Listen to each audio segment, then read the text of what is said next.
It's time to stop arguing. What matters now is finding someone who will help us rescue those poor rabbits before their ruthless kidnapper dooms them to a terrible fate," said one of the forest animals, to which another distressed attendee added, "Yes, we need someone who can fly better than anyone else to reach the nest of that cunning bird, but also be a master swimmer to escape to a place where the villain can't follow." Before even finishing speaking, an enthusiastic bird nominated a candidate for the job. "Miriam! No one is better suited for this rescue than her." Miriam was an ant, small in size but with an unbending attitude. Her words were as sharp as her mandibles, and her comments were as piercing as her sting. Like many of her kind, she was hardworking, but when she finished her daily work, she took a stroll through the forest, unleashing her venom on every creature that crossed her path. Every day, the golden fish in the river, majestic in its aquatic dance, heard hurtful words from her. "How lazy you are, Goldie," Miriam would snap. "Given your size, you swim so slowly." The once joyful and vibrant fish now seemed to have lost its luster, its gaze as sad as the depths of the stream.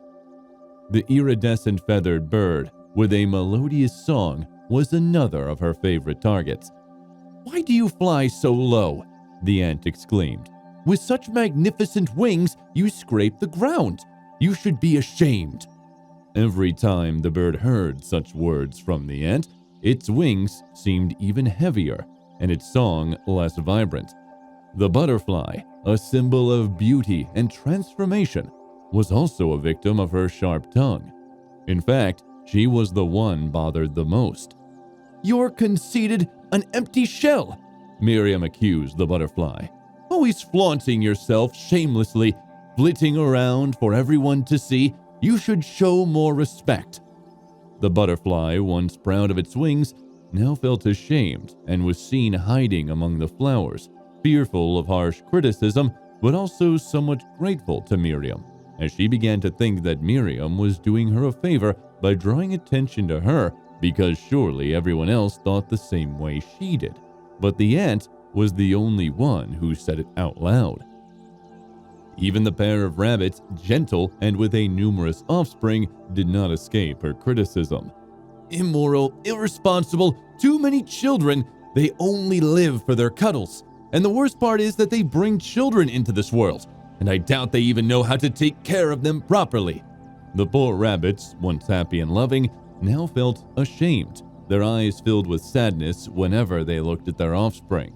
One day, a new inhabitant arrived in the forest, a young armadillo named Antonio, and like everyone else, he also received his share of disparaging comments from Miriam.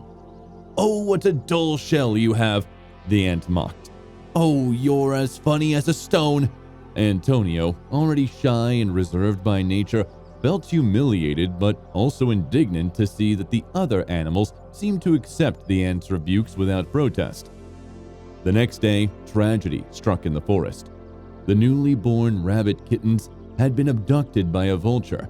The animals gathered, and amid whispers of dismay and tears of sadness, they supported the parents and contemplated possible solutions.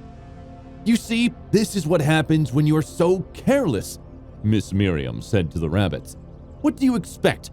Why have so many children if you don't know how to take care of them?"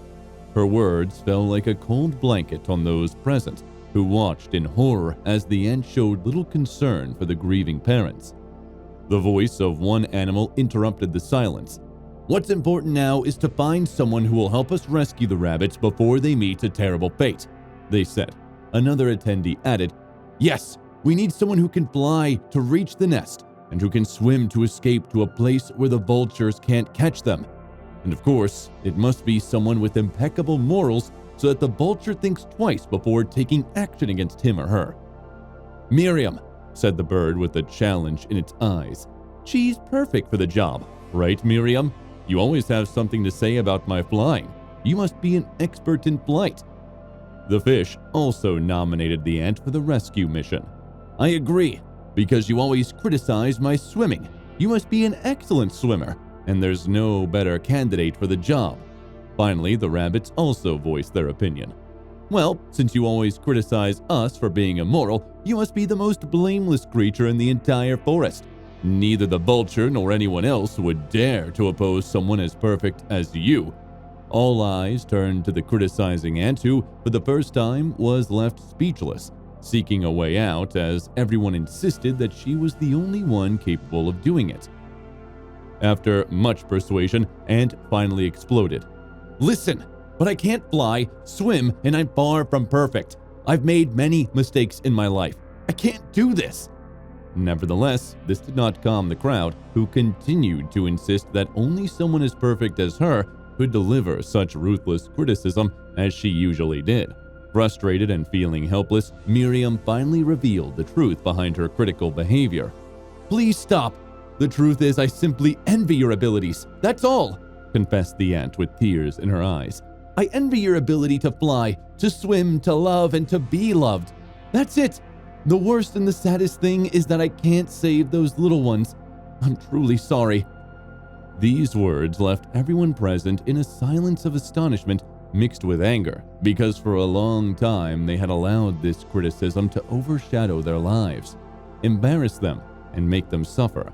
It was then that Antonio, the armadillo, seeing the despair of the ant, took a step forward. "Don't worry, Miriam," he said with a kind smile. "The little rabbits are fine. Nothing has happened to them.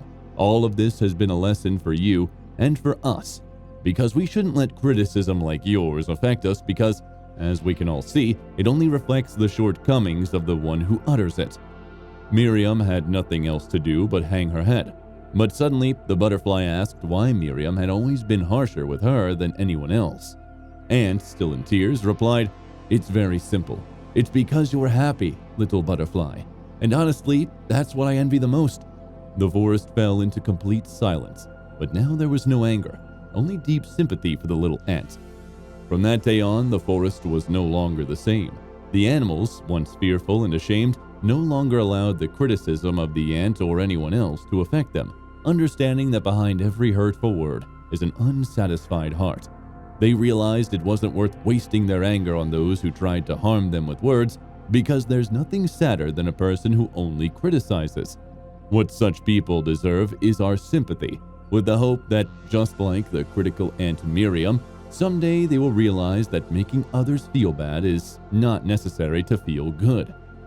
It's sad and regrettable to see even how today there are people who refuse to live their best lives, to be the best versions of themselves because of fear of what others might say, fear of being judged, or because they've absorbed the insults of others to make them doubt their own worth.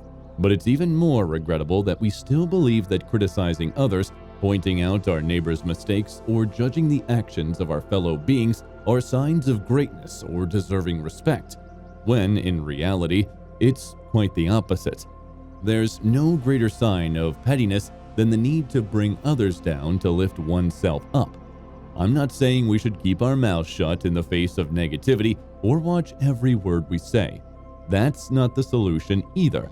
Instead, before speaking about another person, let's look at ourselves 5 times, let's point out our neighbor's mistakes as we would like ours to be pointed out, and let's give our fellow beings the understanding we want to receive.